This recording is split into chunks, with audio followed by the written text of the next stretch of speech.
story uh, from the big book, Alcoholics Anonymous Big Book, the 1939 first edition. This personal story is called A Different Slant by Harry Breck of New York.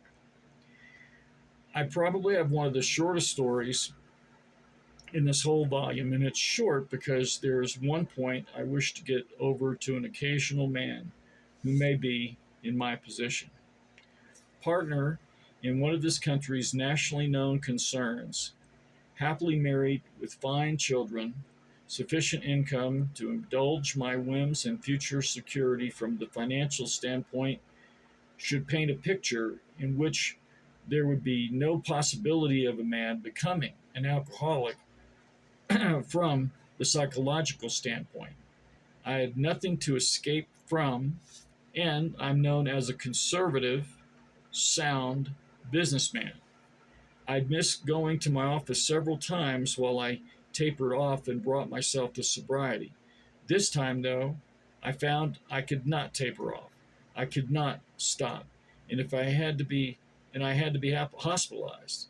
This was the greatest shock to my pride I ever had. Such a blow that I made the firm resolve to never again taste as much as one glass of beer. Careful thought and analysis went into that decision. The doctor at this hospital told me vaguely of the work of men who call themselves Alcoholics Anonymous and asked if I wanted one of them to call upon me. I was sure I needed no outside help, but in order to be polite to the doctor and hoping he would forget it, I assented.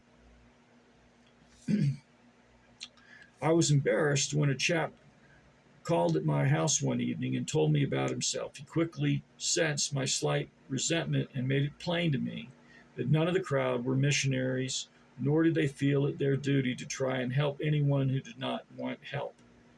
I think I closed the talk by saying I was glad I was not an alcoholic and sorry he had been bothered by me.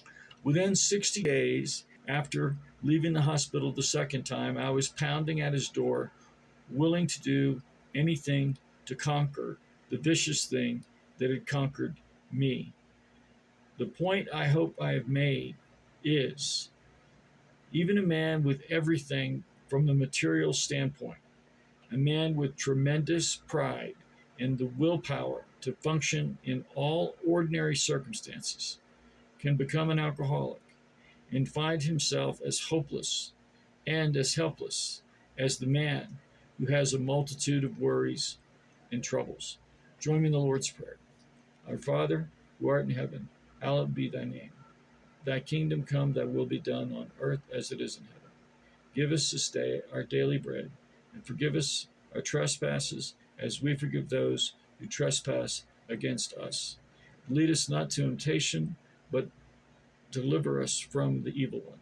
For thine is the kingdom, the power, and the glory, forever and forever. Amen.